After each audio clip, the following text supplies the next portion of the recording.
श्री शिवाय नमस्तुभ्यम प्रिय दोस्तों। 23 अगस्त 2025 यानी शनिवार को पड़ रही है भाद्रपद अमावस्या। और दोस्तों, यह वह अमावस्या है जो भाद्रपद मास में पड़ने वाली सबसे बड़ी अमावस्या है, क्योंकि यह भाद्रपद मास पड़ने वाली है और इसका बहुत ही बड़ा और विशेष महत्व होता है। पूज्य गुरु जी ने कहा है कि अगर कभी भी मौका लग जाए और भाद्रपद मास की भाद्रपद अमावस्या को पड़ जाए तो आप लोगों को 3 तुलसी पत्ते वाला उपाय तो अवश्य ही करना चाहिए। इन दोनों का संयोग बहुत ही कम आता है। इसी के साथ में गुरु जी ने अपनी शिव पुराण कथा में बताया है कि इस दिन आपको एक 3 तुलसी पत्ते वाला उपाय तो आपको अवश्य ही करना चाहिए, क्योंकि ऐसा दिन पूरे साल में सिर्फ एक ही बार आता है।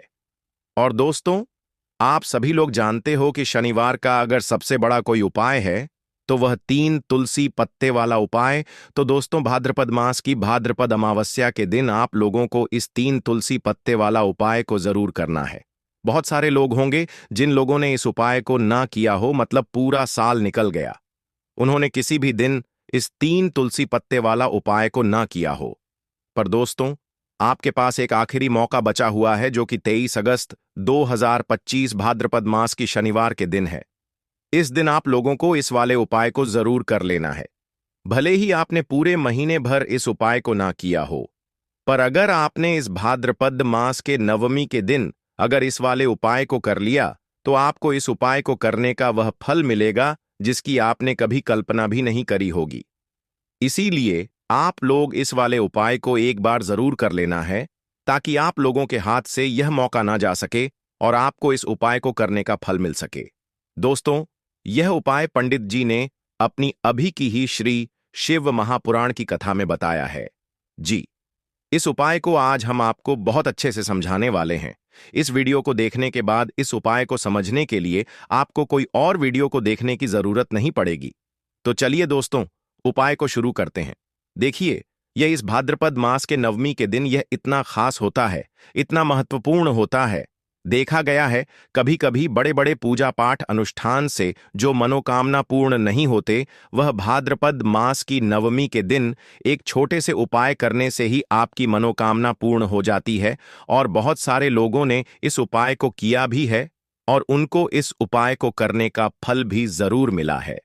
अगर आप लोग भी इस उपाय को करना चाहते हैं तो आप इस उपाय को पहले अच्छे से समझ लेना, सुन लेना, उसके बाद करना। आपको इस उपाय का फल जरूर मिलेगा और इस उपाय को कर लेने से आपके घर में चाहे किसी भी प्रकार की दुख और समस्या क्यों ना चल रही हो, आपको उसका कारण भी नहीं पता है कि भाई यह समस्या किस कारण से चल रही है। उसका कुछ भी कारण हो सकता है, जैसे पितृदोष हो सकता है या किसी भी तरह का मंगल दोष भी हो सकता है। तो इस दिन आप लोगों को यह वाला उपाय कर लेना है।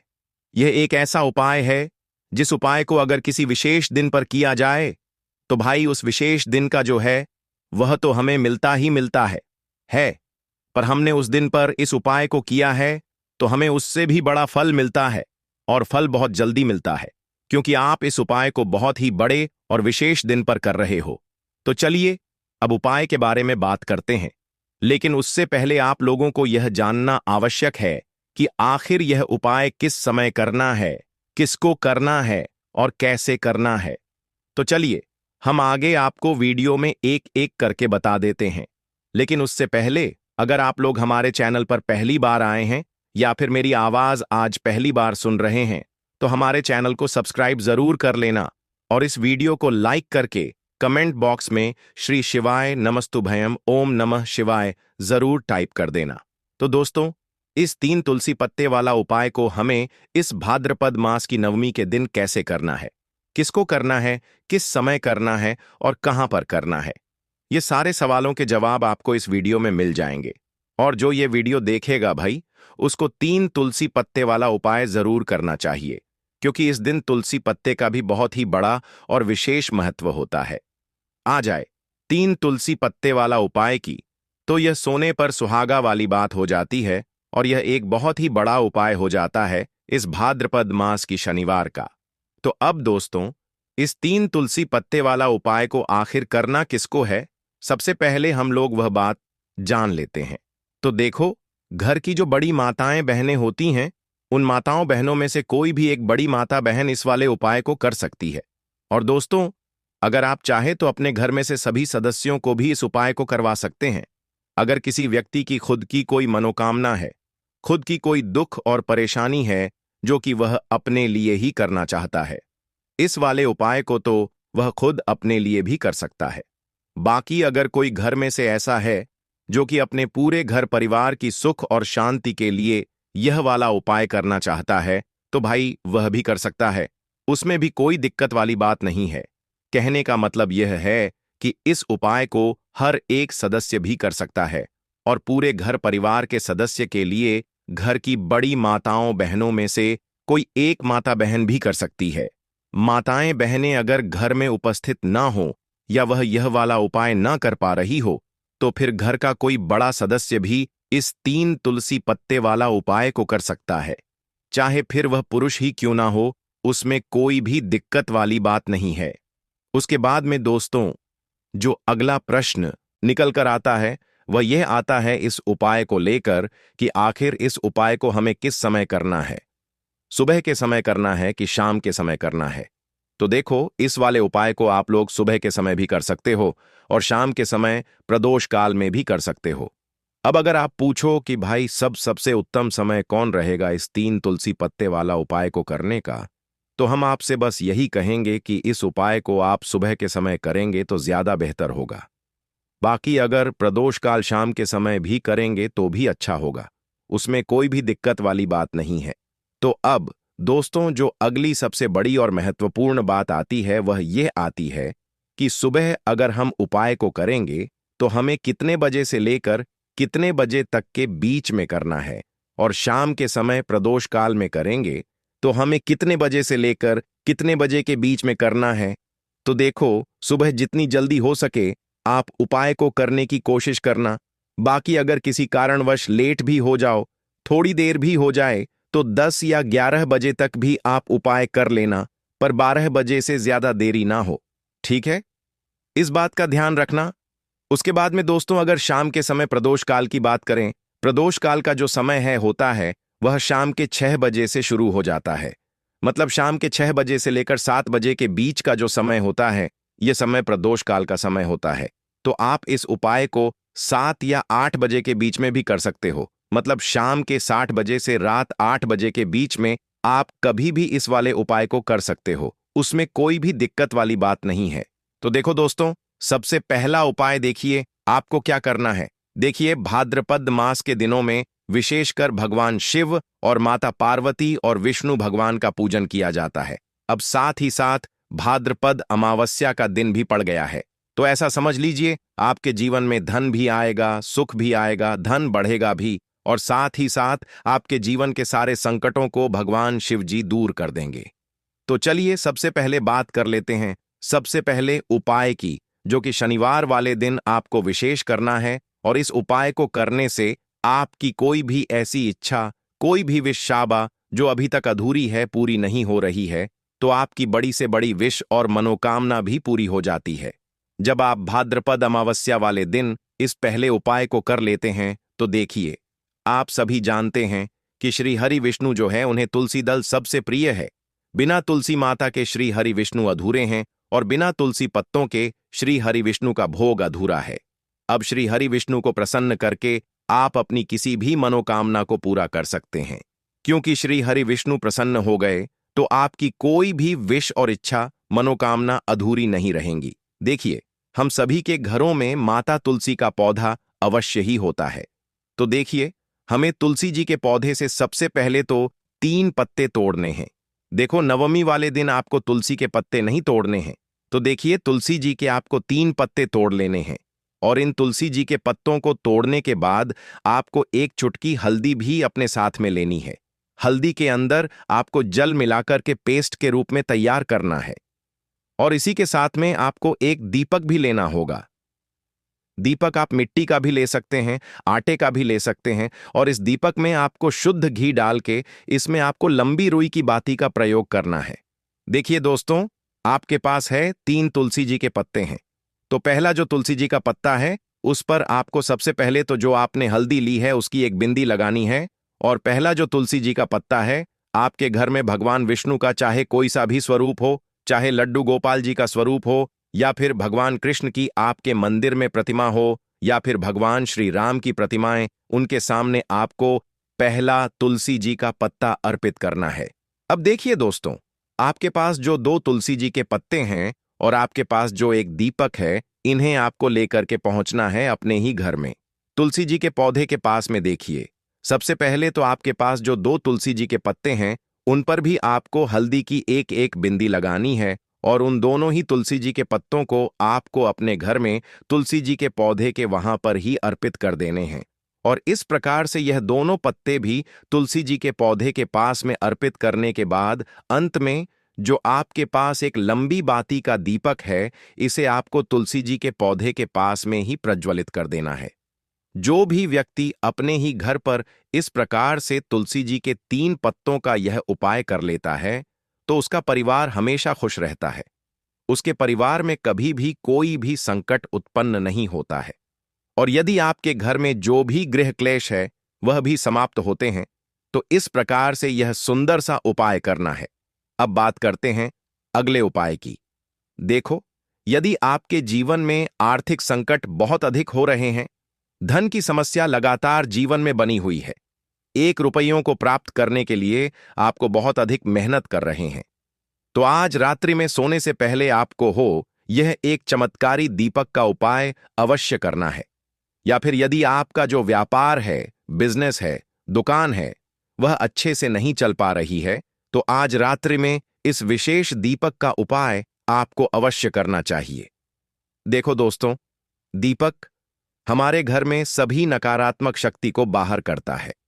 यह उपाय आपको साल में केवल 1 बार करने का ही मौका मिलता है।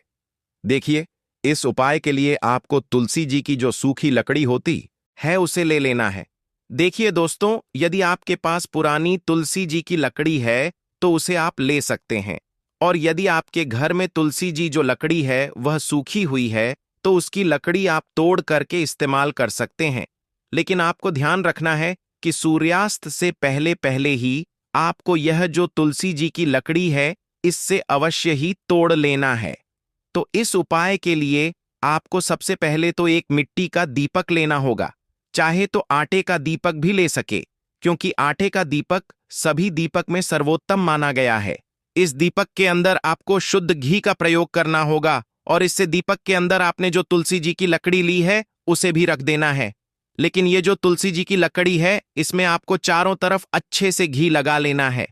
देखिए, गुरुजी ने बताया है कि जो तुलसी जी की लकड़ी है यदि आप उपाय करते हैं और बहुत ही शीघ्रता से जल जाती है, तो इसके लिए आपको एक कार्य करना है। आपको थोड़ी सी रुई ले लेनी है, और उस रुई को आपने जो तुलसी जी की लकड़ी ली है उस पर अच्छे से चारों तरफ लपेट देनी है। तुलसी जी की लकड़ी के ऊपर रुई लपेटने के बाद इसे आपको पूरा घी के अंदर डुबो लेना है। अब इसे आपको बाती के रूप में प्रयोग करना है। अब दोस्तों, इस दीपक को आपको प्रज्वलित कहाँ करना है? तो इस दीपक को आपको या तो भगवान विष्णु के सामने प्रज्वलित करना होगा, या फिर आपको भगवान श्री राम के सामने प्रज्वलित करना होगा, या फिर भगवान कृष्ण के सामने, यानी कि भगवान विष्णु के जो भी अवतार हैं उनके सामने आप यह दीपक प्रज्वलित कर सकते हैं, या फिर आप इस दीपक को माता तुलसी जी के सामने भी प्रज्वलित कर सकते हैं। पूज्य गुरु जी ने बताया है कि जो भी व्यक्ति इस प्रकार से तुलसी जी की डंडी से यह दीप दान कर देता है उसके जीवन में कभी भी धन की समस्या नहीं होती है। इसीलिए आपको यह पूरे साल में केवल 1 बार ही मौका मिलता है। इस उपाय को करके देखना, आपकी सभी इच्छाएं जरूर पूर्ण होंगी। यह जो उपाय है रात्रि में सोने से पहले करना है, यह उपाय करते सर्वश्रेष्ठ होने वाला है। देखिए, इस उपाय के लिए आपको मात्र 5 हरे मूंग के दाने ले लेना है। देखिए, अमावस्या है और यह शनिवार के दिन पड़ रही है, इसीलिए आपको 5 हरे मूंग के दाने लेना है। हरे मूंग के दाने आपको साबुत लेने हैं, खंडित नहीं होने चाहिए, इस बात का ध्यान रखें। और इसी के साथ में आपको एक तांबे के पात्र के अंदर अपने घर से शुद्ध जल ले लेना है। अब दोस्तों, इन सभी सामग्रियों को लेकर के आपको सीधे पहुंच जाना है भगवान शिव के मंदिर में। देखिए, इस उपाय को भी आप सुबह भी कर सकते हैं और शाम के समय में भी कर सकते हैं। देखिए, भगवान शिव के मंदिर में पहुंचने के बाद आपके पास जो 5 हरे मूंग हैं, उनमें से पहला जो हरा मूंग है, आपको शिवलिंग के सामने जो नंदी महाराज होते हैं और उनका जो पैर उठा हुआ होता है, वहां पर आपको पहला हरा मूंग समर्पित कर देना है और आपको ओम नमः शिवाय इस मंत्र का जाप कर लेना है। फिर आपको दूसरा हरा मूंग लेना है और शिवलिंग पर जो श्री गणेश जी वाला स्थान होता है, वहां पर आपको यह दूसरा हरा मूंग समर्पित कर देना, यानी कि शिवलिंग के सीधे तरफ आपको यह दूसरा हरा मूंग समर्पित करना है और फिर आपको ओम नमः शिवाय या फिर श्री गणेशाय नमः इस मंत्र का जाप कर लेना है। तीसरा, हरा मूंग का दान आपको भगवान शिव की सबसे प्रिय पुत्री माता अशोक सुंदरी वाले स्थान पर समर्पित करना होगा। शिवलिंग की जो जलाधारी होती है, जहां से जल बह के आता है, उसी जलाधारी के बीच में जो कहीं कहीं उठी हुई लाइन होती है सांप की आकृति के रूप में, वहीं पर आपको तीसरा हरा मूंग समर्पित करना है और फिर आपको ओम नमः शिवाय इस मंत्र का जाप कर लेना है।